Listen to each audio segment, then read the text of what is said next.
All right, welcome to Dealing with the Howards.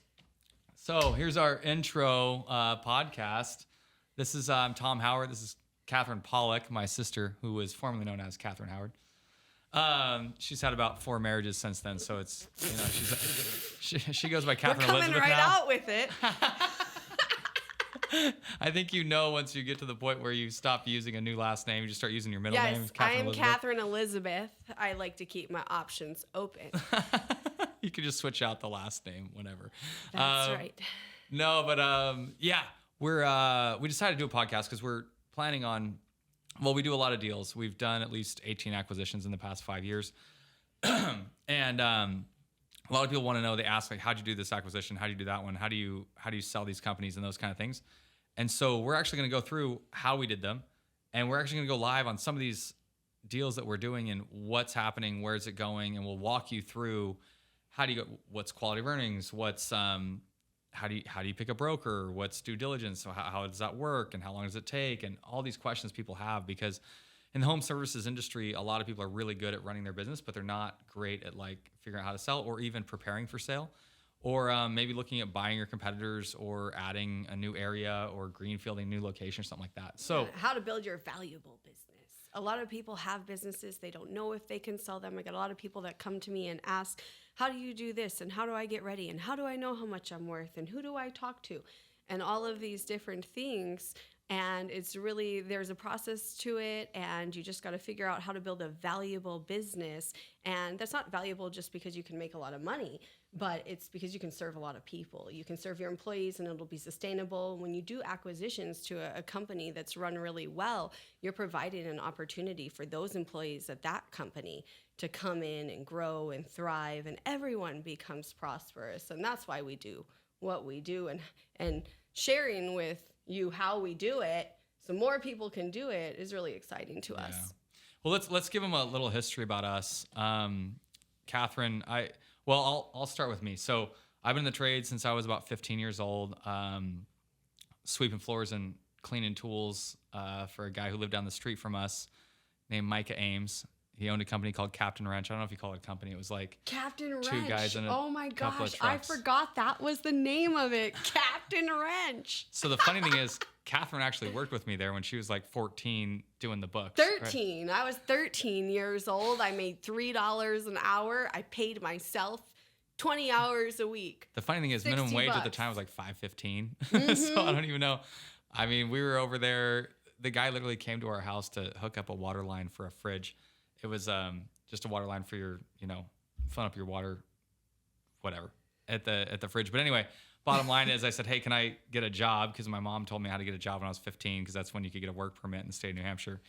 And he said, yeah. And then Kathryn started helping with doing the book. She was 13 years old. I have a son now. I could not yet get a work permit, but my mom also told me I had to get a job. We had a single mom that was making sure we were working all the time.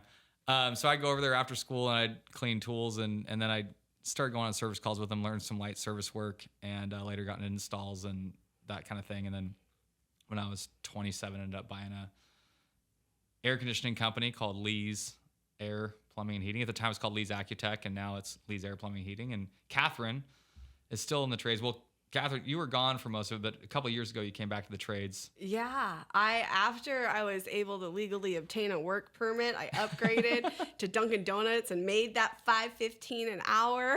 I left the trades at that point. And I did a lot of the things a lot of people did. I had a rough past. I had a child very early. I was 16 and pregnant before the TV show, and lots of different things. When it was not cool to be 16 and pregnant. Yeah, it was not cool. I was forced to drop out of high school and really find my way. I struggled with substance abuse, became incarcerated, got out, and really turned my life around.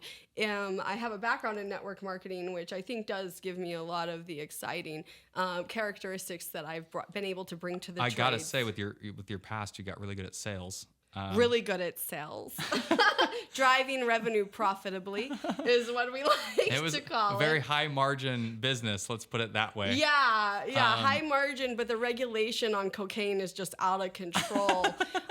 So I did end up in state and federal prison. EBITDA, they took it all away. You make a big nothing. Those government regulations. Yeah, lots of them. So yeah, it was an interesting time, but I think everyone knows people that have struggled, especially in the trades where you can come and make a living by being a hard worker. It doesn't matter if you came from Yale or from jail in the trades, the blue collar industry, you can make it. And I actually came from both because I graduated from Stanford in February. So I'm a well-rounded character here. But I came back, I believe I was doing network marketing, and I was going through a divorce, and this country wasn't large enough for the both of us. And it was during COVID that Tom was having trouble staffing in California. Some of the positions like call center manager and accounting and bookkeeping, different things like that. During the pandemic, the trades businesses were very, very busy, and we had trouble staffing here, so I went to Armenia. Where we opened a 24-hour support center that still serves.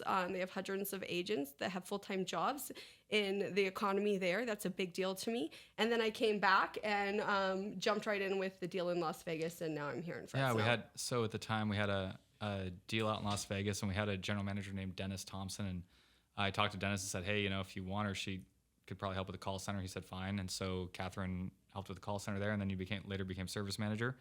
And that company is called Fetch a Tech, and that we sold in April of 2023 to a great organization called Service Champions. And now we have a company, and the same company I've owned the whole time was Lee's. And so Kathryn's general manager, Lee's will do around $67 million in revenue this year through the 3 locations. And that's assuming we don't do any acquisitions for the year. And we're on track for that. You're actually ahead of budget on EBITDA for the year right now by about $1 million, which is we're really stoked about, and really helps the.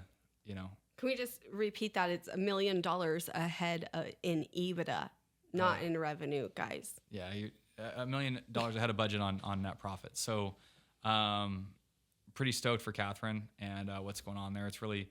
At the company, like Kathryn said, a lot of this, we got to make sure that we focus on the things that matter. Sure, the profit's awesome, but the company offers, tuition for all the employees to any college they want to go to. We have guys here that have gone to Stanford, Harvard, Fresno State, whatever, local community colleges, and we've funded that, and we've been able to do that because we're providing a good, working environment for them and treating our customers well and trying to give the best value we can to those customers so that they're willing to pay a little bit more for higher service and better value and having top level employees. I think a lot of people talk about we're going to have the best employees, we're going to have the best technicians, but they don't do anything about it at the company.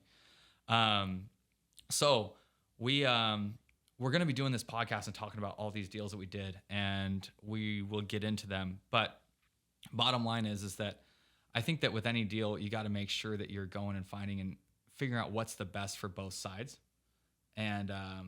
And what's going on there. So we're going to be going through all these podcasts, and we're going to be bringing up deals and telling you about how we did the deals, how we executed on them, and things like that.